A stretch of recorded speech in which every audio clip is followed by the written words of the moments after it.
43. 42. 41. 40. 39. Number 1. 39. 38. 37. 36. 35. 34. 33. 32. 31. 30. 29. 28. 27. 26. 25. 24. 23. 21. 20. 19. 18. 17. 16. 15. 14. 13. 12. 11. 10. 9. 8. 7. 6. 5. 4. 3.5. 3. 2. 1. Hey, Rocky, you want to see me pull a show out of my hat? Nothing up my sleeve. Presto!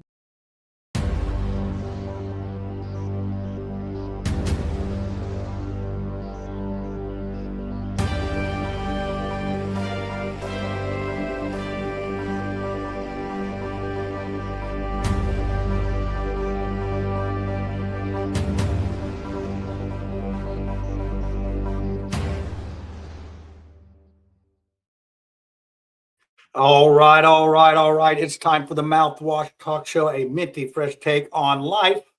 And yes, it is Tuesday night, 9 p.m. As usual, we're on show 262 or 1 or something, a lot, 5 years worth. We're on our 5th year, going on our 6th year of this show. Who knew it would survive? And we are sort of thriving. Did some clips from last week, and people were really liking that stuff that we talked about. Had a little panel discussion. It's good to catch up with the panel every once in a while, but hey, tonight we got a great guest. Randy Niemeyer lives up in northern Indiana. In fact, he's on what I call slow time, farmer time, central time. So his people are tuning in. It's only 8 o'clock there. They probably still have sunlight. Who knows? But it's 9 o'clock here in the eastern, what I call fast time for our show tonight. We're 9 o'clock. And I do apologize if you watched the previews. I said there was going to be a witty review show, but there was not because he was out in the field doing his reporting. And he was at a meeting tonight. That's all I'm going to say. Let him take care of that. And then Brad's show is on Sundays at 7:30. You could catch that. It is the rinse. We have the mouthwash. He's got the rinse. So I think he's doing a great job putting his show together. I love it. He's got to produce it. He's got to show it. He's just got the keys to the StreamYard backstage so he can use that. And he's getting his stuff together. But let's see. What do I have tonight? Oh, well, we have some good stuff tonight. We got some actual almost breaking news. There was the insider stock trading Congress people came out today, and oh, well, guess what? We got somebody from Indiana that's, I think, number six on the list, actually beating Nancy Pelosi in their stock trading gains. So we're going to talk about that. We're going to cut that early voting back to 16 days. So we're going to talk about that. And then we also got the Charlie Kirk. Charlie Kirk is trying to get colleges and high schools and these schools involved in their little chapters. And apparently there's some people that may not want that. So there may be a law that's going to codify the fact that, hey, we can have a Charlie Kirk there. And then there's one more thing. What was it? I just talked about it. We're going to talk. Oh, this is a good one. This is for Brad. I put this in there for Brad. This is the CNN version of the Pam Bondi testimony this week. So she's going to get grilled like a hot tuna. So we're going to put that up and talk about that. But I'm going to go ahead and I see it. Everybody backstage. This is great. We got Randy backstage, and I only have one more show down here in Florida, and then we'll be back up in Indy. So next week will be the last show. I don't know if we have Ashley Grogg, Jesse Brown, or we got somebody lined up. So it'll be a good show. We'll be talking about some Indiana stuff. But it's funny down here in Florida, since I guess my phone, they track you, they know what you're doing at all times. I'm starting to get some information of local Florida things like, hey, somebody's chicken's in my yard or what's, so it's sort of interesting. They stick around long enough, they start sending you things. And my 65th birthday is coming up September 13th. And on Friday, the 13th here in March, that happens to be 6 months before that. And then I get bombarded by Medicare Part A, B, C, D, E, F, G, H, Y. And I have to decide that or I'm going to be penalized. So I got to get on that. But I have plenty of people that are helping me and tracking me and telling me what I need to do. So anyway, I'm going to go ahead and bring on Randy here. Let's see if we can get this operation going. I'm going to do the big screen because there we go. Yeah, there we go. So Randy, how are you doing tonight? Doing well. Can you hear me better on my mic now? Yeah, that's good. Just talk straight in. So, it's always All right. fun doing these technical shows. We spent a whole 3 minutes backstage getting everything set up. It's, basically let's run with it and go. So, Doing well, I John. mean, Thanks for having me on. yeah, it's been a minute. We both have something in common. We ran for U.S. Congress last time.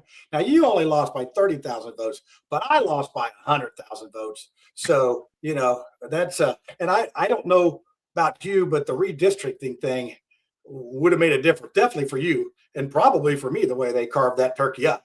So but anyway, I know you're a truck driver. You got some different thing going. I don't even know if you're running for anything. I don't know anything. So fill us in from the last 2 years to now. Don't tell us everything, but just fill us in on the short version. Yeah, you don't want to know everything. I'm running for county council again here in Lake County for my second term on the county council. I served on a town council before that for 12 years. Been the party chairman here for 3 years.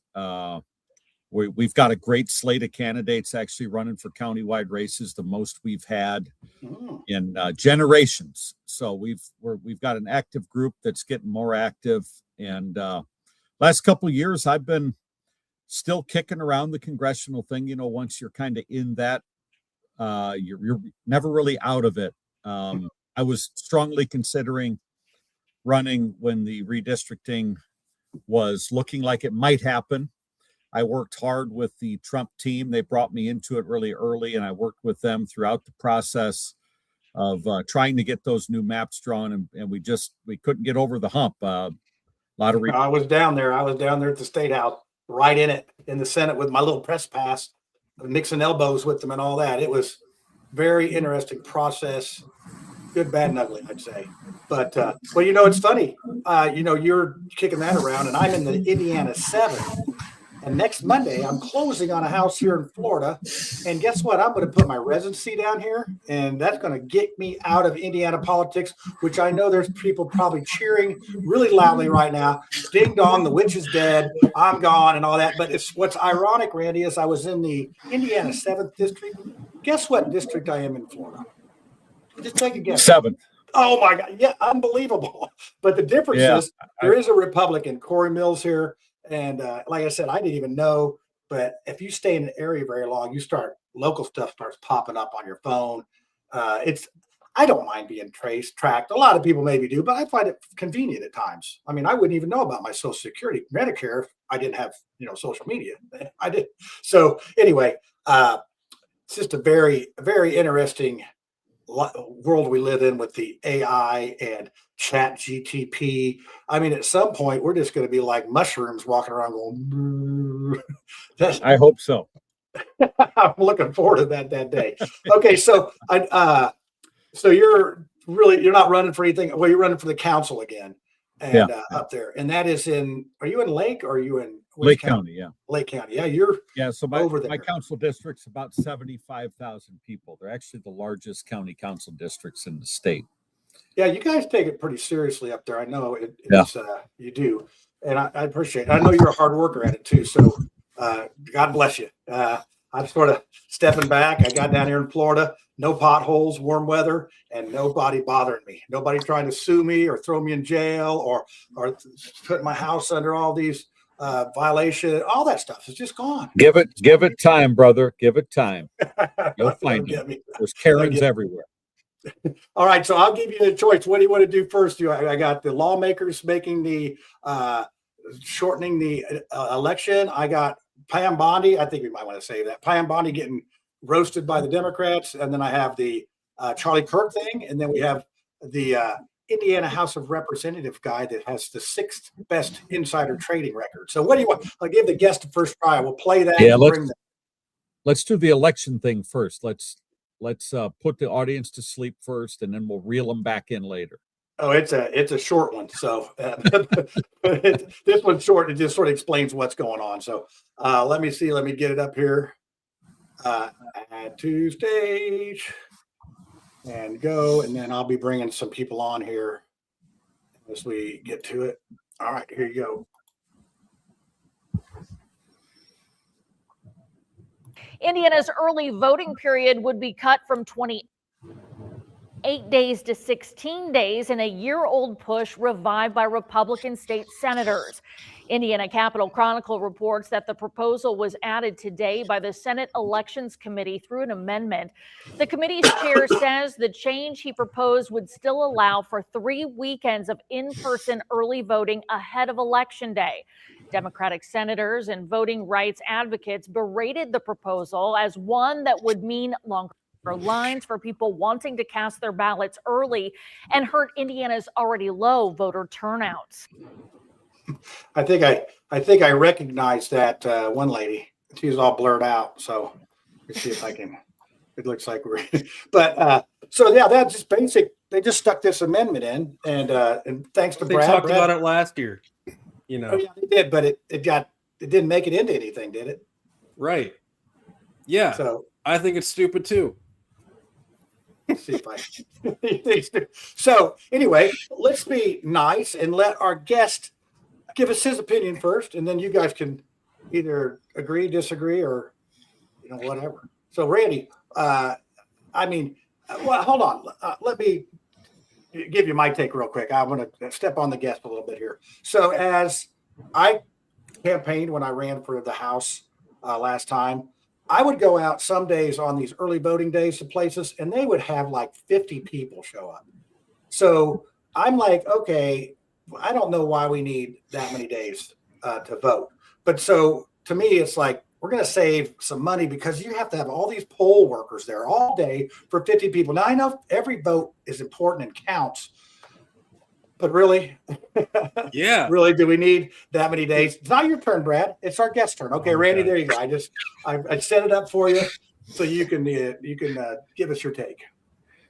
Yeah, I mean, as somebody that's run for office a lot of times now, I have found the 30 days of early voting to be obnoxiously long, and it really shortens up, for me as a candidate, it shortens up my campaign. You have to compress everything.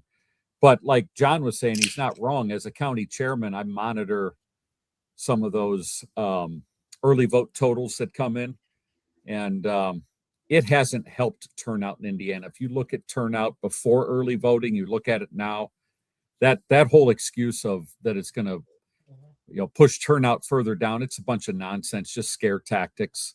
I don't think it's necessary to do 30 days, 16 days, 3 weekends is more than enough.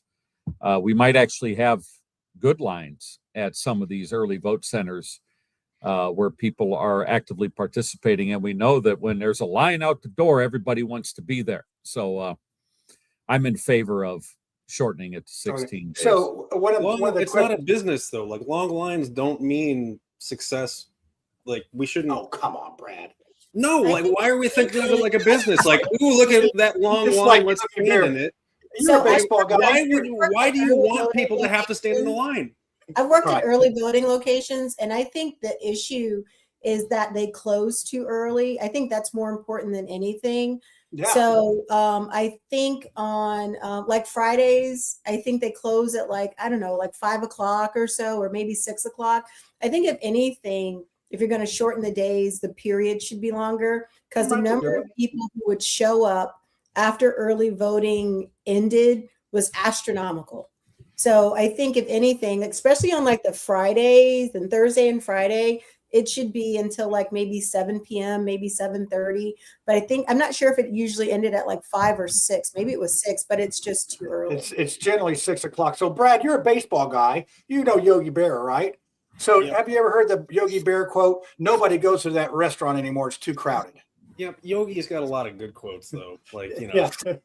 But so, I mean, it's like, so, there's got to be some exclusion, but Tiffany, that's a great point. If we were to open it up to 8 on, 2 or 3 days, it would really, really help people because, there is something to that. So Lucy, what do you think?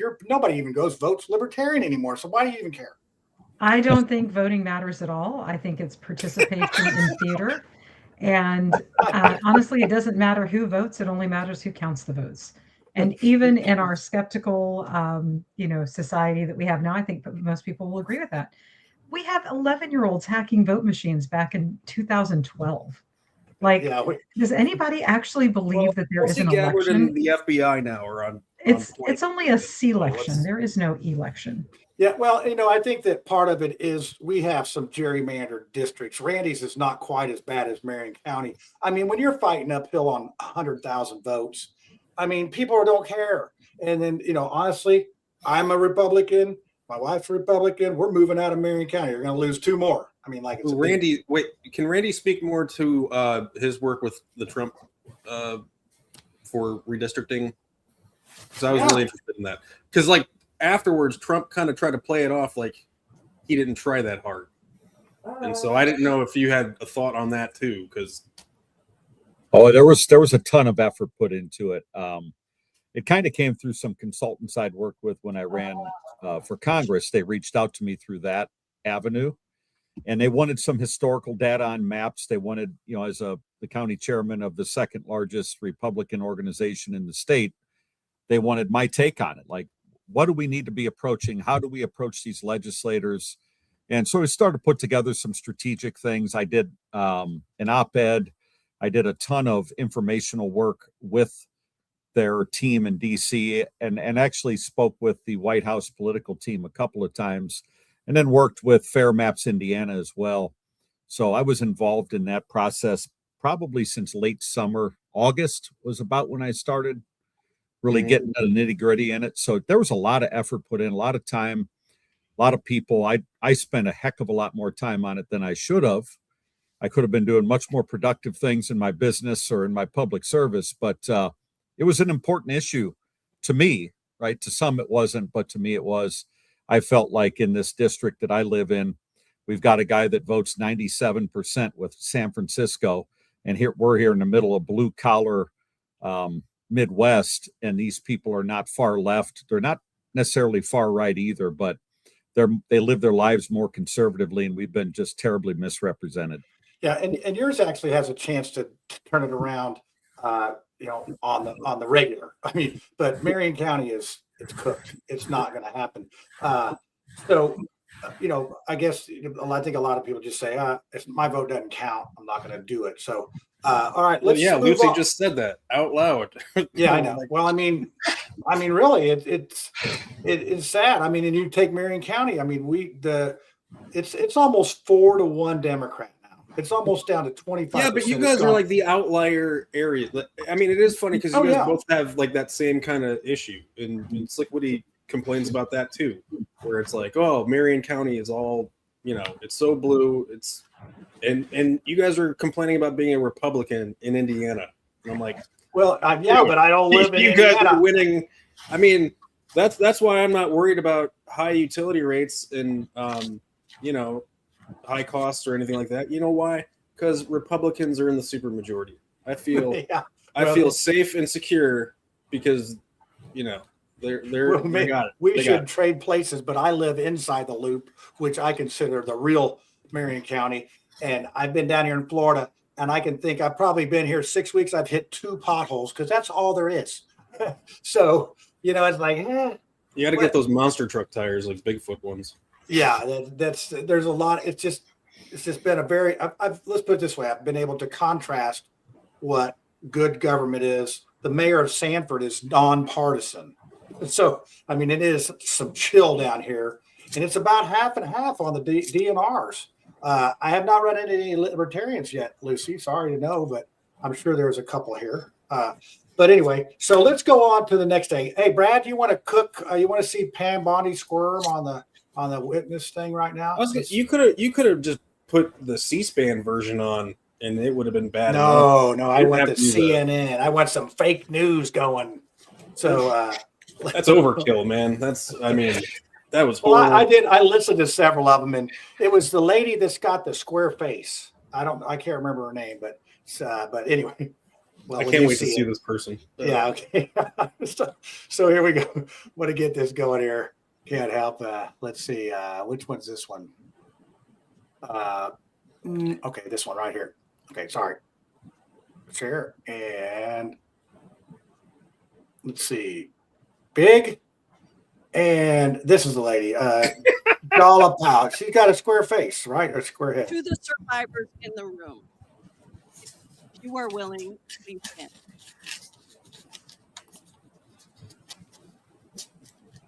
And if you are willing, please raise your hands if you have still not been able to meet with this Department of Justice.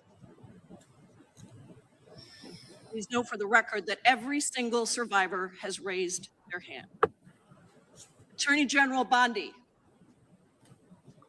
you apologized to the survivors in your opening statement for what they went through at the hands of Jeffrey Epstein. Will you turn to them now and apologize for what your Department of Justice has put them through with the absolutely unacceptable release of the Epstein files and their information?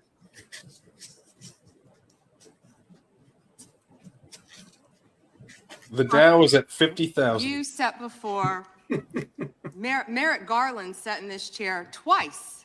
Attorney General Bondi, No, I'm can going I finish my answer? No, I'm going to reclaim my time because I asked you a specific question that I would like you to answer, which is, will you turn to the survivors? This is not about anybody that came before you. It is about you taking responsibility for your Department of Justice and the harm that it has done to the survivors who are standing right behind you and are waiting for you to turn to them and apologize for what your Department of Justice has done. Members get to ask the questions, the witness get to answer in the way they want to answer. The Attorney General can That's respond. not accurate, freaking Mr. Jordan. Chairman. Because she doesn't God. like the answer. Shut up. So, Mr. Chairman, why I have asked didn't a she question. ask Merrick Garland this?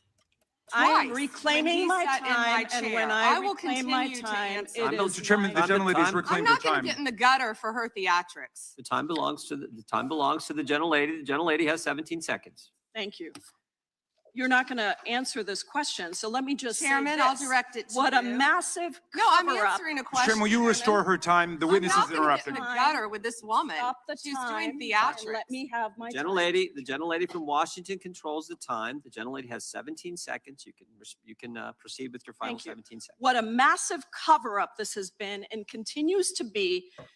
Donald Trump made the release of the Epstein files the center of his political campaign because he thought it would benefit him. Then you got into office, Attorney General, claimed to have a client list, only Regular to order. then say that there was no list. Your deputy, Todd Blanche, met alone. We need to ask Ghislaine Scott Maxwell Pressler and if he can bring his transferred first to a little minimum binder. security prison. And now you continue the time of the cover-up. And gentlelady I has wish expired. that you would turn around to the survivors who are standing right behind you and on a human level, Chairman, apologize Chair now to them recognizes the chair. on what you have done.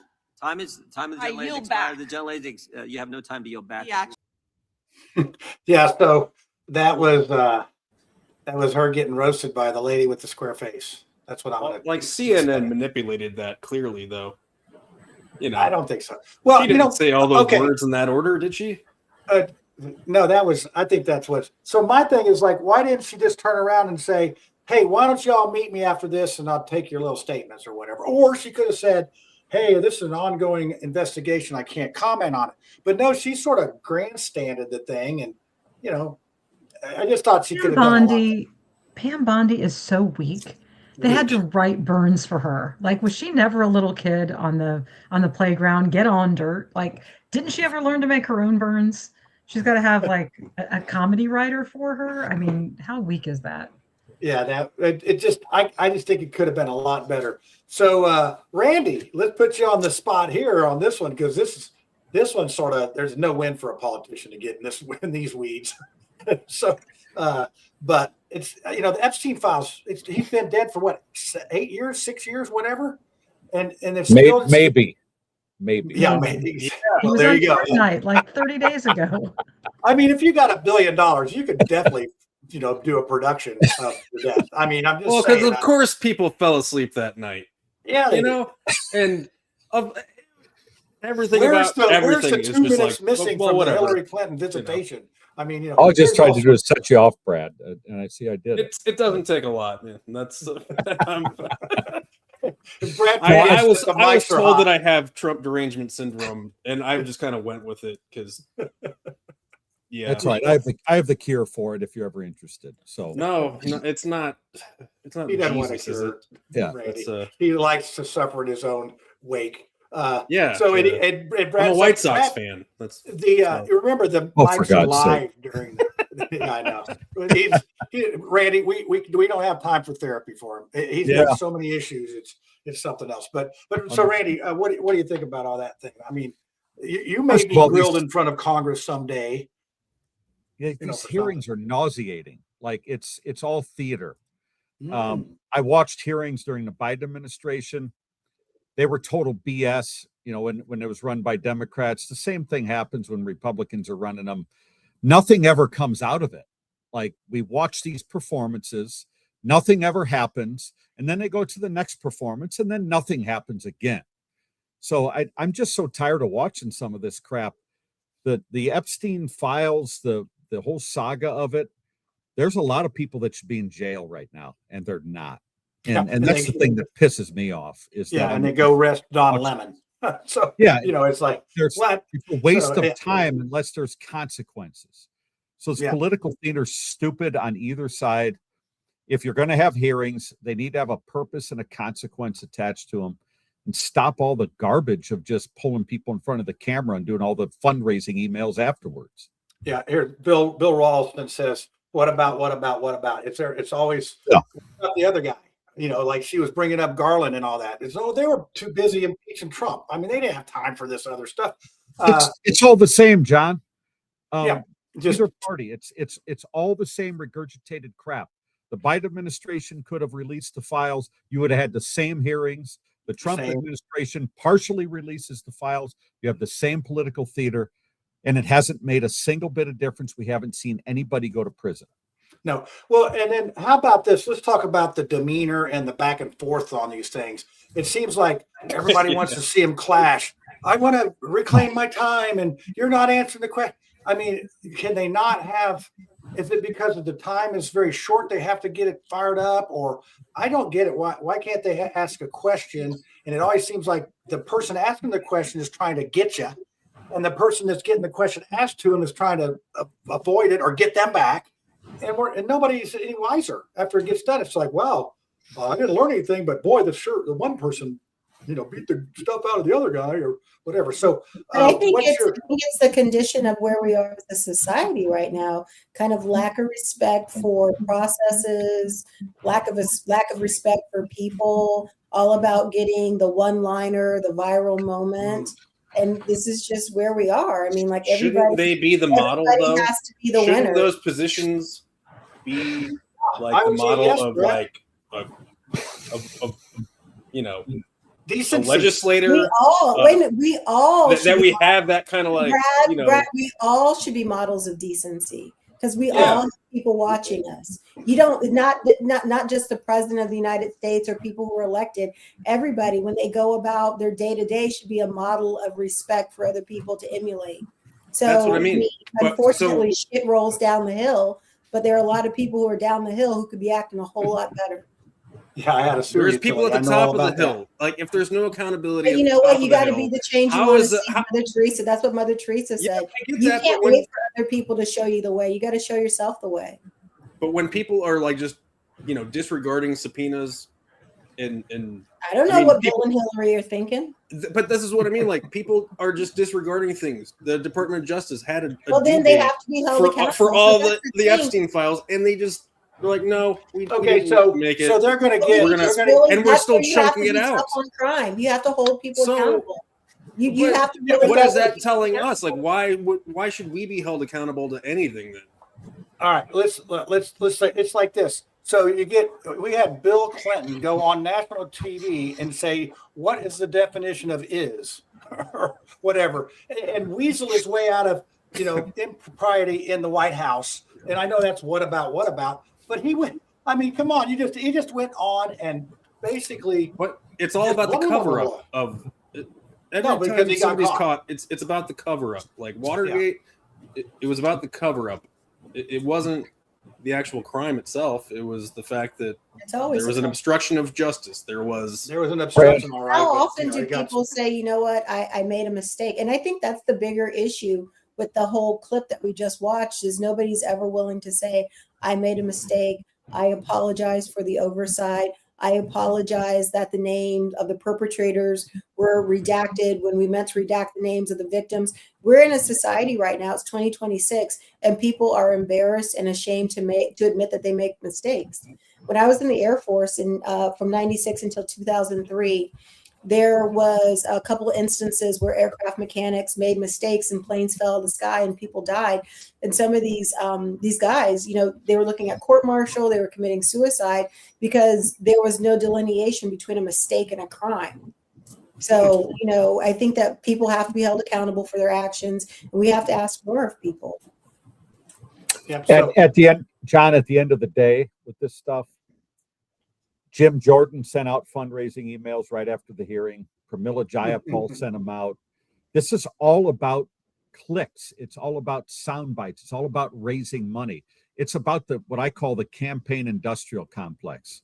It's all feeding that machine on either side of the aisle. None of these hearings have any sort of result to them other than that. Because I get the emails, right? I'm on their list. And I look at this stuff like, oh, there must have been a hearing.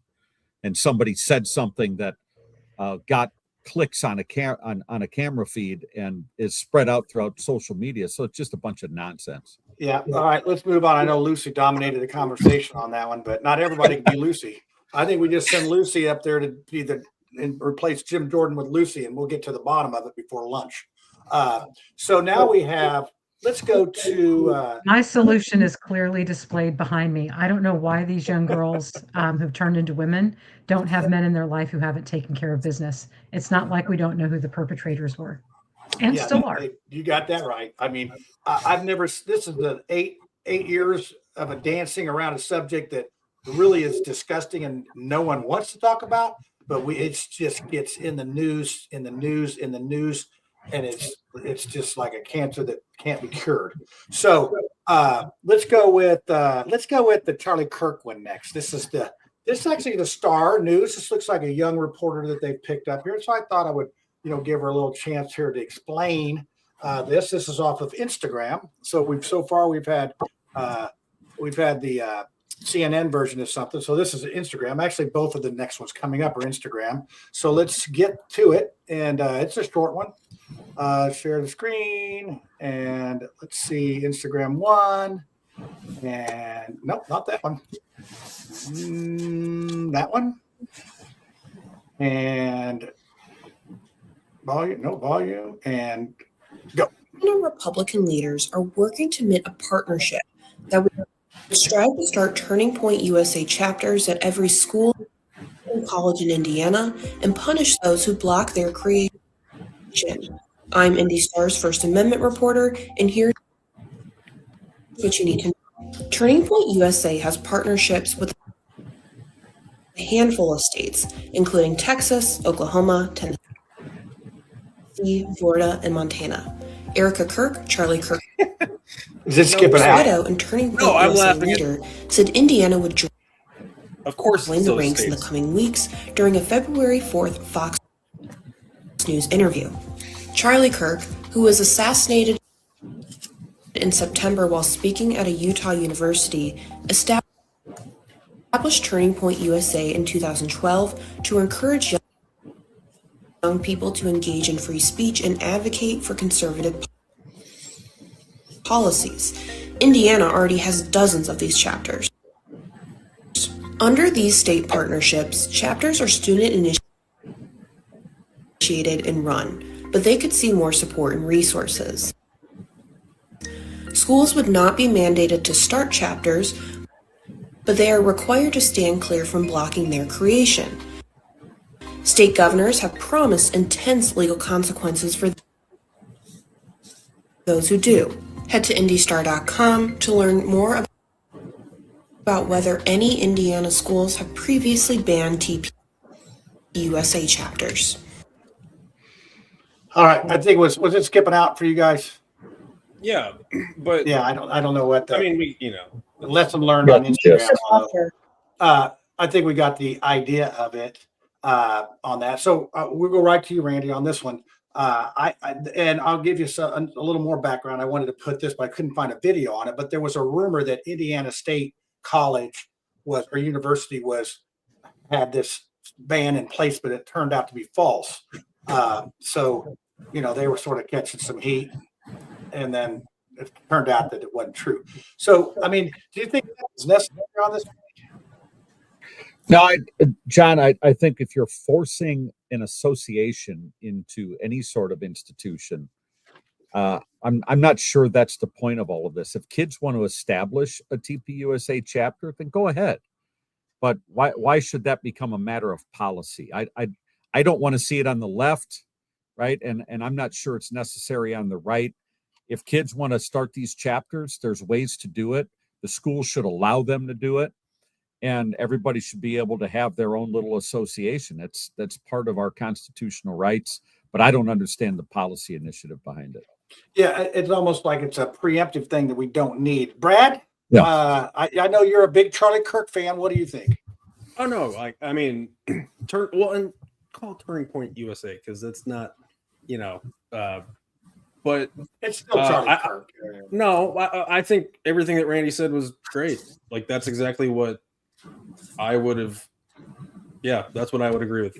I have no comments on that. Yeah, well, it's refreshing to get a common sense candidate in here because and that's the funny thing. Like, it's funny when like Republicans and Democrats agree on things. Tim Kramer had a post about Bondi, and it was about like Bondi needs to resign or something like that, and I was like, Tim, look at us agreeing on something. Like it's just, it can happen. And Ray Madelone. Oh, Tiffany, did you see Ray Madelone? He posted about Trump needing to apologize for the Obama post, the Obama Lion King post, and I was blown away that Ray, like, because Ray and I disagree on everything, and that was just I called it this week indecency. That was the decent post that I saw, and so I want to kind of we should celebrate that more, you guys. It's culturally insensitive. I mean, it's so funny is that like I know we don't have DEI anymore, but that was often the highlight of CEOs having that one black person on staff, and they would be able to say, "Hey, boss, can't do that." Yeah. And that was what DEI did, is that there was one person in a created role that could give some cultural insight so that mishaps like that didn't happen. So it was culturally insensitive, unnecessarily divisive. And I would also say that the person who finds that humorous should not be in charge of your social media. No. You see how those two things kind of don't go together? Yeah. Well, if you think that's funny, that's fine. But you don't want the person in charge of your social media who's like, hey, let me post this. Yeah, make that one of those fake AI videos like Micah had. So Dorn, Lucy's husband Dorn's on here. Trump needs to get off of social media, right, Lucy? And I don't think Dorn even. I think he needs to get off of a lot of things, and one of those things may be minors, but you didn't hear it from me first. Oh no, not first. Yeah, that's I wasn't first, but I'll tell you what, I am. I'm actually pretty upset about this TPUSA thing because I was digging on Charlie and his step up and talk to me and let's keep everybody talking, and then as luck would have it, it's such a coincidence that he was offered $150 million by Zionist interests, and 48 hours later he was dead. But, his honeypot wife, whose mom is a defense contractor. Nothing going on there. Yeah. Nothing going on. Nothing to see here. Don't pay no attention to the man behind the curtain. Yeah. So I'm really sad and kind of ashamed that I watched the entire memorial with all the pyrotechnics and, all the nationalist speeches. As one does at a memorial. As one does. I mean, I was crying like they were harvesting my loosh.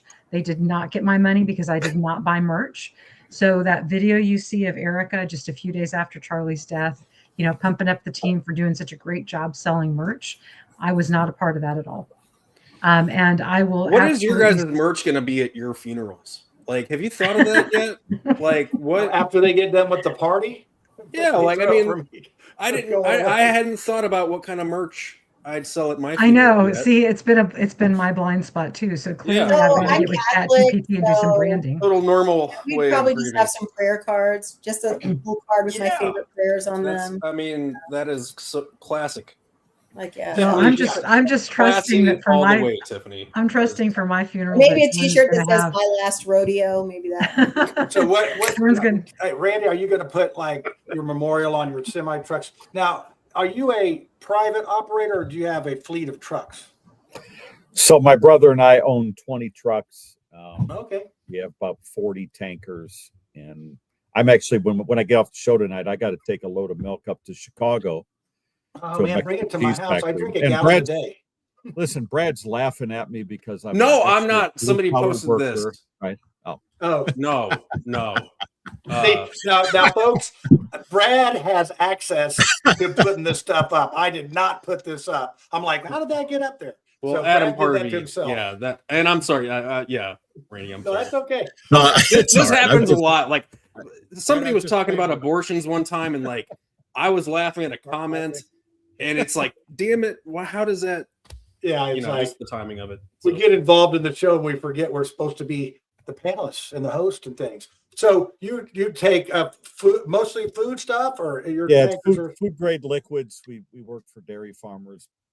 Pick up the raw milk from dairy farms, deliver to cheese plants, other processing plants, and that's something I've been doing for 31 years. I love cheese, and I drink a gallon of milk a day. So come on, Yeah. vitamin D too. The whole milk, not that water that they sell. I drink the whole stuff. Dude, getting a whole cheese wheel is an event. That is a good. That is a good. That's what I went for my birthday. I want a cheese. Right. Yeah, I mean, all I want, John, for legislators to do is not legislate TPUSA or anything else. Properly label milk. I have never seen a nut with an udder on it. Okay, milk comes from mammals. Yeah, almond. That's enough. I'm on my soapbox. Okay, so let's go to this. Let's go to a topic here. We just had some Amish gentlemen get squished. I mean, by an illegal truck driver, allegedly. And I've got a good friend of mine that his wife and 2 sons were killed coming back from Chicago by basically an illegal car. I mean, a truck driver, and the husband and the other 3 kids stayed behind. It's very tragic. What is your thoughts on these driver's license? I mean, I had a CDL. I got it grandfathered in 94. I had it all the way up till a couple of years ago, and then I let it go because I just don't drive that much. But it was hard to get. I mean, how do these people get this stuff? Do they just pay somebody? What's the deal? Give us your take on that. Give us some inside baseball. Yeah, it's all part of a political movement in some of these sanctuary states. They're purposely subverting and going around federal law, FMCSA regulations. I've been using E-Verify at my business since 2017. We don't skip any steps. We have vigorous hiring standards. They have to meet certain, and I've hired. I had a guy working for me that was born and raised in India. One of my best drivers I've ever had. He had a real license. Mm-hmm. He did it the right way. We hired him the correct way. We monitored his employment the correct way. We followed all the safety regulations. These companies that come in trying to make a quick buck, they get subsidized by government. They drive down rates. They hire a bunch of unqualified drivers, and they make it harder for all of us. So I'm pissed off about it, and I'm glad that Senator Banks has taken a stand on it. I appreciate what he's doing with it, and we need to be more diligent with that. The motoring public doesn't deserve it, but also the small businesses in trucking, which 70% of trucking businesses are small businesses. Mm-hmm. They don't deserve to have the cost of that put on them and the cost of their insurance. Yeah, who are the ones making the money? Like who? It's a lot of foreign investment that comes in with a bunch of cash. They come in and they make a whole bunch of money with low price labor, unqualified drivers. They close up shop and they disappear, and there's just no consequence to it. I feel like shouldn't there be regulations? I'm sorry. But we have regulations. I've noticed more aggressive truck drivers on the road. Now, down in Florida, there's not as many trucks, but in Indy, we are the crossroads. I mean, it's 70. I mean, it's John, a ton of trucks. I've been behind two trucks going the exact same speed for like 3.5 miles. Yeah, they're Republicans. And I'm about to block your way. Oh my God. It is Both like, of them. get the hell. Like, how There's do you not some know bike what riders you're doing? out on the road. Well, Andy, do the they reason know that like, is that yeah, just the something reason they're that happened, doing? Brad, is our trucks. Because I was acting like an asshole, probably. Brad, stop Well, talking. that's part of it. But our trucks are all governed, right? So, like, my trucks are cut off at 70, and so if I'm out in the left lane to pass someone that's going 69, it's going to take a little time. Like, I can't just put my foot to the floor in a truck and then go in a passing gear. And we govern the trucks for insurance purposes, for safety purposes, for all that stuff. Some trucks are governed at 67 or 65. We do 70. It keeps us with the flow of traffic without excessive speed. Yeah, that's a good. Well, I know some of them aren't because I've been passed at 80 on some trucks. Oh, And- I can't stand it. Yeah, and I've also I had a guy that was working on his truck, and I came up on him, and he had his girlfriend down there, and they were rolling back the whatever the time thing is, so they could drive over hours. So I guess there's a thing in there that will only let you drive 8 hours, and then you have to reset it or whatever. And they're down there monkeying with it. So there's rules are for honest people sometimes. So, but I wanted to get your take on that because look at Brad laughing. He doesn't follow any rules. I don't know why he's laughing. Well, I do look for left-wing bumper stickers and some of those things, and I do try to piss those people off when I can, but it's just not something I focus on the road, Right. Brad. Well, It's not, Well, I mean, like, if you mark yourself with, like, you're just asking for trouble. That's why you don't put bumper stickers. Yeah, and if you ever want to go, bumper stickers. I'm not that dumb. Yeah, it's like putting "kick me" on your back. Yeah. So my buddy Mike King, he is a pilot. He said he could fly your milk around for you. So that yeah, my uncle was a pilot for 50 years as well. So yeah, he would probably say the same thing, but it'd be a hell of a lot more expensive. Yeah, that's some high dollar milk, which I like. Yeah. All right, so we have one left, and then trying to keep the show to an hour. And look at this, we've already burned up an hour almost. And I think we'll be doing conspiracy theory, but Randy, I'll probably, unless you want to stick around for conspiracy theory, I mean, you do have a political career left in you, so it's nothing like getting clipped on doing a conspiracy theory. We give you the option. There's like, it's a conspiracy fact though too. Yeah, that's what Lucy you say. does. Just make it. After the next segment, when we get to the hour, I'll have to go because I've got to actually go gotta home. work. No. So yeah, I got we don't want do a to little work tonight yet. So we don't. Our last segment is someone who we actually ruined their chances for mayor. This is like, what's that like? What's my line when they give you the guess who the guest's going to be? So he appeared on the Mouthwash show as he was running for mayor and made a statement, which Lucy said, "Hey, will you infringe on any of our rights?" And he said, "Heck no." And then about 3 weeks later, he came out and says, "Hey, I'm all for gun control." Can anyone guess who this next segment's about? He's in Congress now. Oh, Tiffany gets it. So here we go. Let's do our last segment here. It is this person is the number 6 on insider trading list, beating Nancy Pelosi, who is at 9. Let's get this rolling here. And it's over YouTube, so hopefully it won't skip like the last one. Instagram, sorry. So let's see here. Is it a Democrat or Republican? Well, you're going to find out. Just let's go.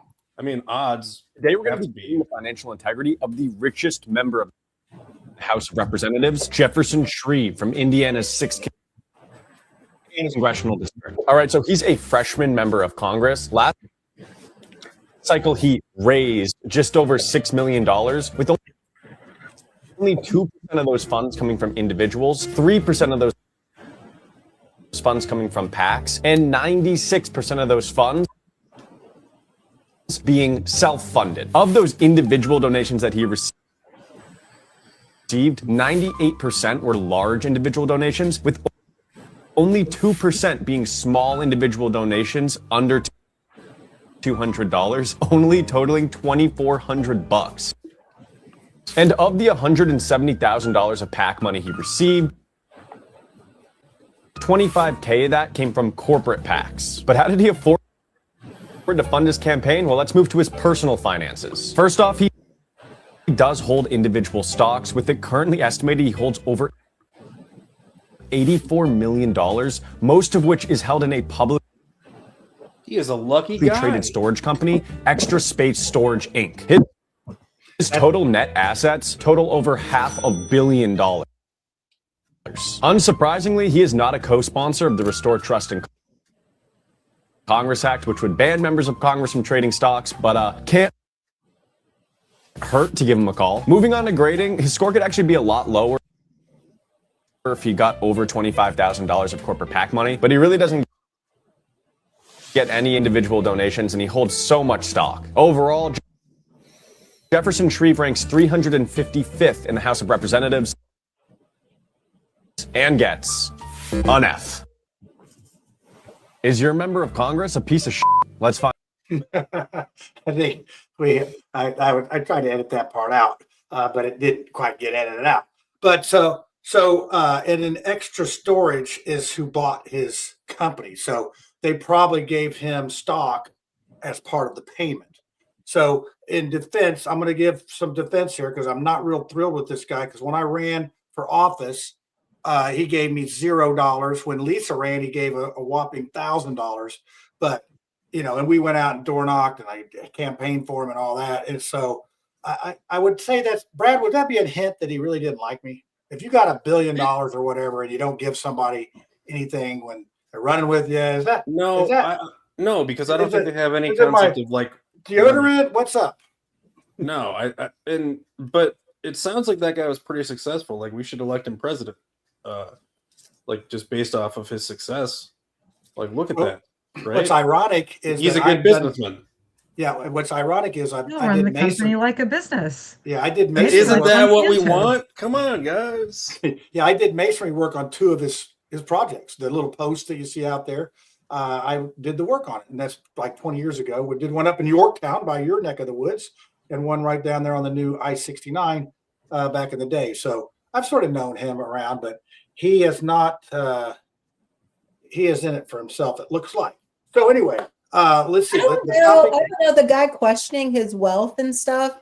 I mean, Jefferson's already wealthy, so I don't know. Yeah, I just played that. I think it'd be different if he went into Congress as like the average guy and came out with $500 million. I mean, that would be a little bit different for me. Well, in being fair, he does have a managing. He doesn't manage these stocks. But at the same time, if you're in Congress, and Randy, hopefully you win someday. If you win, are you going to divest in your stocks? I would say if I was to win the U.S. Congress or a Senate or something like that, I would sell my stocks just to make some transparency. But you know, where else are you going to make money on your money? I mean, how many millions do you need? My father-in-law used to say the guy with 9 million isn't much happier than the guy with 8 million. So. I mean, how much do you need? I mean, he blew 14 million on a mayor's candidate, and obviously he made 30 million in stocks this year. So that's like John. This is almost a bunch of woke nonsense that I'm hearing. Is how much more can a $8 million be? Yeah, I'd be $1 million happier. I'm kidding, but I know that. What does happiness feel like? I don't know, but I'd like to learn. I'll tell you, you know what makes me really happy? That my net worth may indeed be negative. It's certainly less than $100,000 currently, thanks 2010. But, you know, little old me, I was able to ferret out a gun grabber and in a very real way made a difference in that campaign for the people of Indianapolis. They didn't get stuck with him. They got to ship him off to D.C. It was classic that Randy, the Democrats took the clip off of our show and ran ads against him. It was, you know, our little famous mouthwash show there for a minute and all that. So I did ask the question, and I didn't give you, I was like doing this congressional hearing. I didn't give you a chance to answer, but I want to reclaim my time and ask it again. Would you, do you think it's proper to divest yourself out of the stock market if you're in office? I mean, what's your take on it? Yes. I think the entire incentive structure in Washington, D.C. is around power. And if, I raised over $1 million running for Congress, and the Republican Party looked at me like I was a loser. Right. And I didn't take all this money. And yes, Jefferson did donate to my campaign, but look at even in local government, we set up these offices. They don't pay anything. And an average person can't afford to do it. So we've kind of set the system up for self-funders like Jefferson to be incentivized by the political industrial complex to buy their seats. Mm-hmm. What the hell do we expect they're going to do? Like an engineer that makes $300,000 a year is not going to run for Congress for $174,000, right? Because they're making a living doing something else. And if they go to Congress, they're taking a pay cut. Now they got to live in 2 cities. It's about the pride, though, isn't it? What's that? I'm like, shouldn't it be about like the pride and like the serve? Of course, you're willing to serve, but tell me if there's a mom out there who needs to get childcare for her kids to go serve in office, and that office pays less than what the childcare is. You're going to exclude that mom from running because of that. So I know it's controversial to say that, but the entire incentive structure in Washington, D.C. is built around people that are wealthy like Jefferson, because they feed the system. They feed the they feed the vendors. They feed the entire system. And again, I don't dislike Jefferson. I got to know him. Him and his wife are nice people, and I don't begrudge his wealth. But this is more of an indictment on the entire incentive structure in Washington, D.C. is built around power, and you exclude people that just make a living in their life and may be really talented policymakers, but they can't afford to go to D.C. because they don't have the money. Yeah, it's like, don't hate the player, hate the game.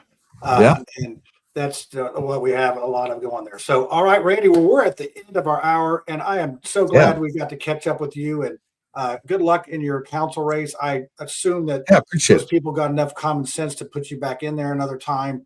And hey, I've got a Republican primary. That's my 3rd time in a row. Like, I always tell people I must be doing something right because they're taking shots at me and whatever. It's easy using that taking shots thing. They're coming after you. Don't say that other one. Yeah, whatever. Seems to be what's going on in this world these days. I'm like Lucy. I carry too. So that's well. Hey, it's just not this politics is not for the meek, and I'm really glad that I'm stepping back from it and watching y'all fight it out. So, John, I appreciate.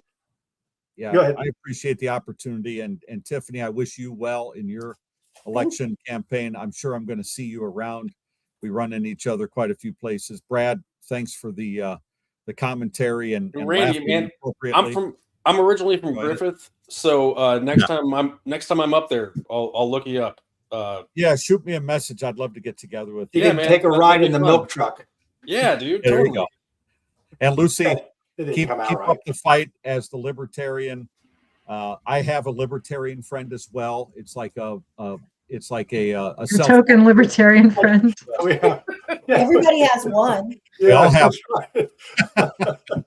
That's great. But thank you all. I appreciate your grace. Thanks for coming on. All right, safe travels, and keep up the good work, and keep that milk coming, baby. You betcha. Adios, guys. Bye. All right. Hey, look at that.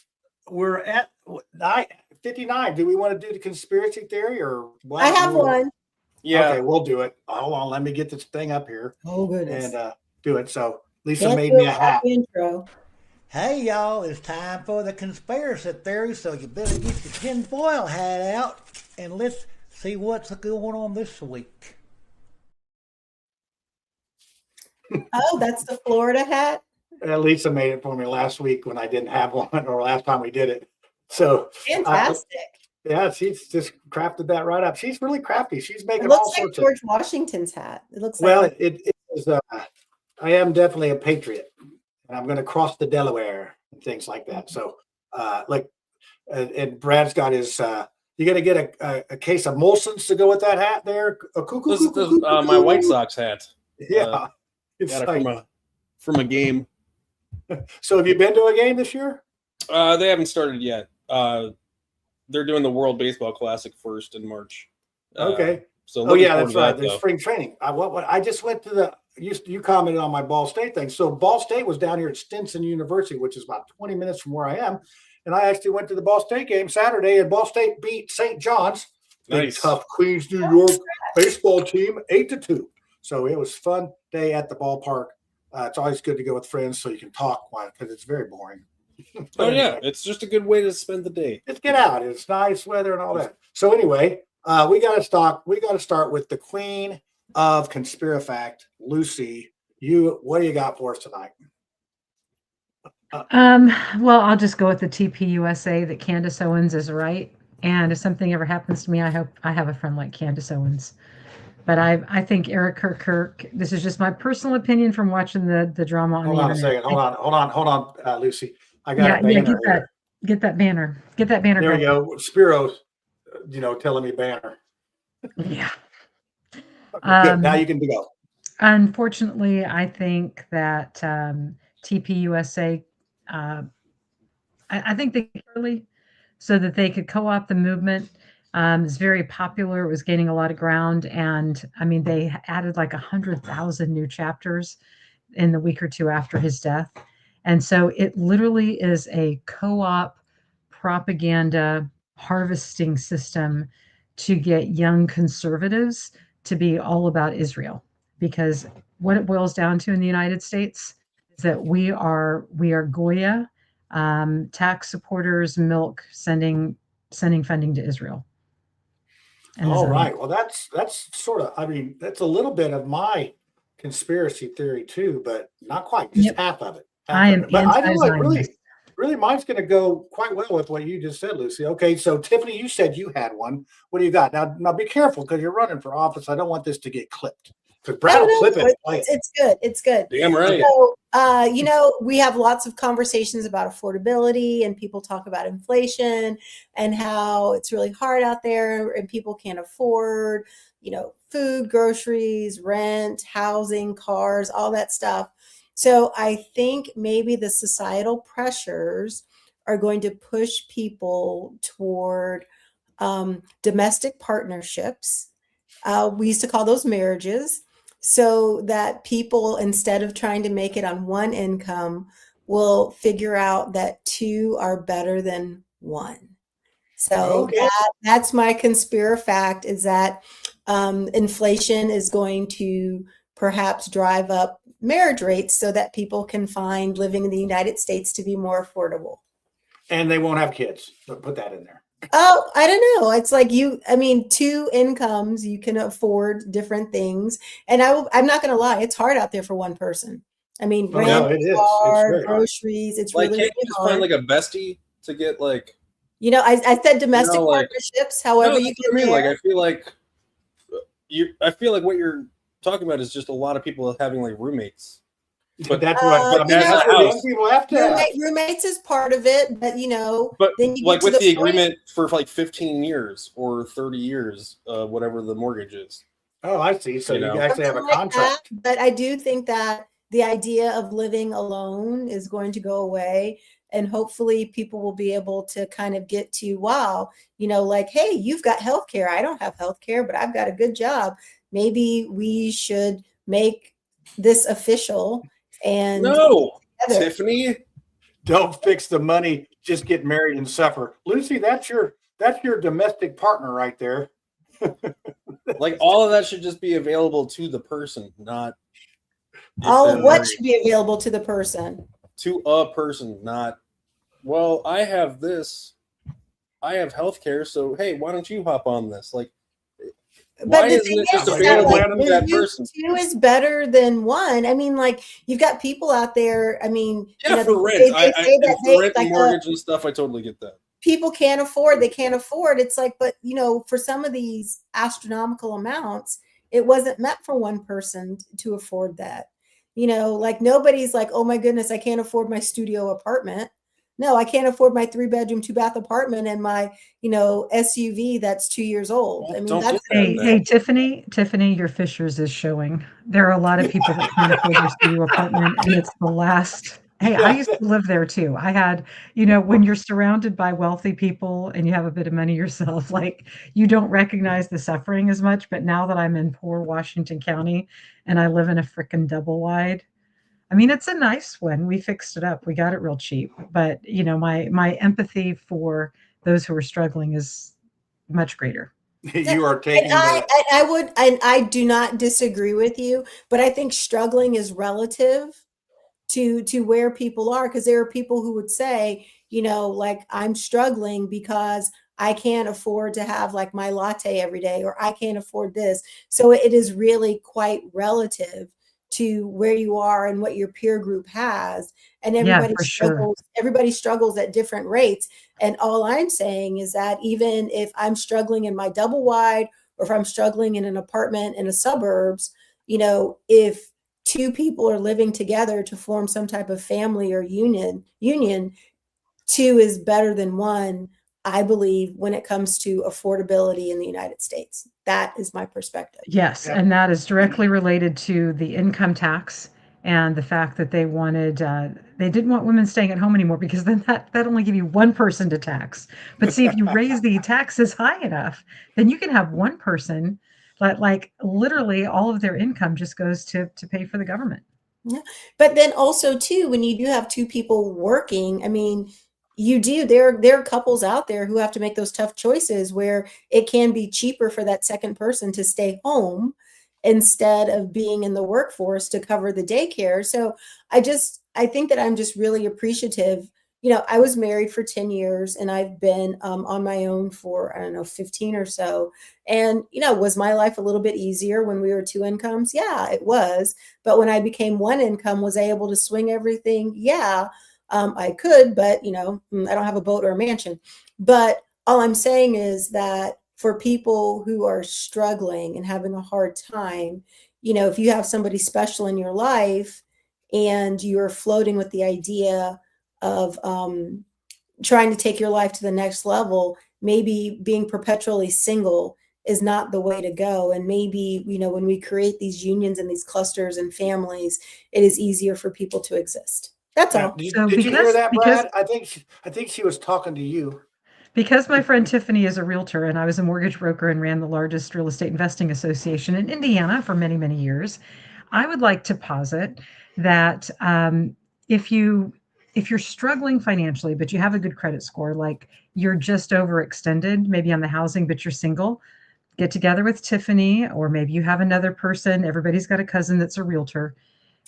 Go get that person to help you find a multi-unit property. You can buy a 4-unit property with $0 down if you were a veteran and you have VA loan eligibility. 0% down. Thought you were going to say that Tiffany should like hook them up or be a matchmaker for said house. That's a different. I know another person who wants a 3-bedroom, 2-bath. Nope. Let me give you like a little brochure.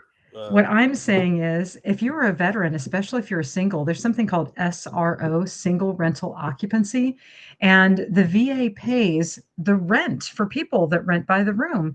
So if you're able to find a 4-unit property, even literally if it's $800,000 or $1 million, there may be, depending upon the financing and everything, but literally the people that live in that building will get up in the morning to go to work to pay off your building. All of the income from that building can be added to your bottom line so that you can qualify for it. So whether you're doing a double, triple, quadplex, if you're VA, you're getting that for 0% down. And if you've got a little bit of cash, FHA, you can do that for 3.5% down. And the amount that VA will approve you for is really quite ridiculous. I mean, what's it up to now? Like 400,000 for a single family. So literally, if you find $1 million property that's a 4-unit, you may be able to qualify for it. Other than that, I would recommend the cohabitation. There's a company called Pad Split. They're in my emails all the time. They will actually find the tenants and manage them for you. But it's so much easier, if you've got a 4-bedroom house and, keep the master bedroom for yourself. You can even do like a lockout, like the good old timeshare resorts do, and keep that for yourself, spend a couple of bucks and give yourself a separate entrance, and then rent those other bedrooms out for, $800 or $1,000 a month each. Let other people pay for your lifestyle. Yeah. You don't have to be a sugar mama or a sugar daddy. Yeah. This conspiracy theory's turned into a seminar on how to get rich fast and live like the rich. Or how to make your life more affordable. That's the thing. When you think about it, remember, I graduated high school in 91. The number of people who their one goal was to move out of their parents' home and pay all of their own bills. I mean, I think nowadays kids in 2026 are like, that's a bad idea. I'm going to stay home and be quiet as long as I can. But I just think that we just have to be a little bit smarter than the system. That's all. Yeah. Okay, Brad, your turn, and then my turn, and we're going to get at it because I know you're. And Dorn, I am not entitled. I am a hardworking woman. I just think that this whole that whole concept, I think, would just lead to an increase in domestic violence. That you're not, because it's just going to be a bunch of people that are living together now that might be in love but not, and then they're going to have like issues, and it's just going to be like. So you're saying that the average American has no concept of conflict resolution other than throwing hands? I think that if we increase the amount of people getting married, I think that I don't know why you're married. I think it'll correlate to that. That's why, But I think that you're missing the point where the reason for the union is to make life more affordable. Yeah. It's like but I think that just make the concept more affordable for the individual. Like when parents always tell their daughters, don't they, like, you don't need you should be earning this on your own. Like, you don't need a person in your life, or you don't need or maybe they're not, I don't know, but like you want your kid to be like independent on their own, and be able to like support themselves. So why wouldn't that also include housing? I think it would include everything. I think because the average rent's probably $2,000. I remember. That's what I mean. That whole industry. When I went to get my first apartment, I was a second lieutenant in the Air Force, and at that point in '96, they would not rent to you unless your rent was your rent had to be like maybe 30% of your take home. They would not rent to you unless that was your mix. They'd be like, how much do you make? You can't afford to live here.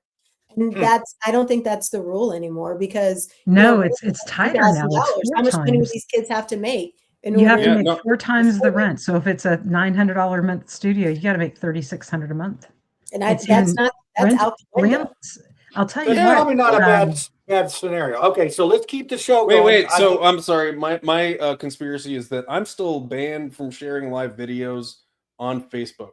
That's good. You don't deserve to be able to share live. Oh my gosh, Tiffany! Here we go. You don't even know what I got banned for. Show. You know what? I can imagine. You don't deserve it. What? I don't deserve it. Look at you. Look at you. Don't deserve trying to act this like ban. you're all privileged. But listen. I'm still Tiffany. I'm very aware of my privilege. What is your privilege? I can do that's what I'll do. You can do anything you want except share live videos on Facebook. Yeah, that is first world Brad problems right there. But you have Mouthwash, so when you do a live stream, you can still go on Mouthwash. So don't screw that up. So. No, I'm trying not to. Dude, but you're bringing down the value of our show, Brad. The whole reason I got banned in the first place was because Jerry Lopez posted a video of a baseball player hitting a home run, and as he was rounding first, he jumped up, and like as he landed, he snapped his leg. I mean, like broke it. I mean, right. It was gross. I don't know how his leg was that brittle. It just snapped. Low vitamin D. Well, and so my comment though was, that's that just looks horrible. He should have snorted some cocaine off of a toilet seat to strengthen the bone. And I got banned for advertising drug use or like advocating for drug use. And the whole thing was because RFK earlier that day made a joke on like a Theo Vaughn podcast about I'm not scared of a germ. I've snorted cocaine off of a toilet seat before. How am I in trouble? And the freaking Department of Health and Human Services secretary, like, he's not. I got that video was. What did you share? He just said that. I just said it. Like, I just typed it. I just typed, should have snorted some cocaine off of a toilet seat to strengthen the bone. Ha ha. Right? Like, it was something like that. It was clearly a joke, not like, Not medical advice. No, it wasn't. Brad, I know the answer. I know the answer. It's a club. It's a club, and you ain't in it. Okay, so I think my feed's skipping out real bad here. So I'm going to do my conspiracy here, which is going to tie to Lucy's, and it involves Charlie Kirk and Epstein, which both are not dead. They are both living together in Israel in the Gaza Strip, and they're just waiting it out, and then they're going to come back and tell everybody, "Oh, we were just kidding." So anyway, I know. Look at that. I'm getting some. Hey, it's a conspiracy theory. You got to do something that's sort of silly. No, crazy. but that's it. Like, I mean, I'm just gearing myself up for when that happens to not be surprised. You heard it here first. I think if you said Epstein was alive on an island, I think that would be more believable than I don't Charlie want it to be Kirk being in believable. Israel. I don't know. Donald Trump announcing Kirk's death is still the biggest, like, that's the biggest red flag to me of anything that happened that day. I don't get it. I don't understand how he was the first one to be alerted, or that he was. Was he? It should have been from the hospital. It should have been from a doctor. I don't get it. Yeah, we're living in strange times. Well, we've come to the end of this fine show. I've just doctored up our ending a little bit, so I fixed some words and all that. So we're going to play it, and then I'll see you guys on the other side. Everybody say good night. Look, Lucy's frozen. Yeah!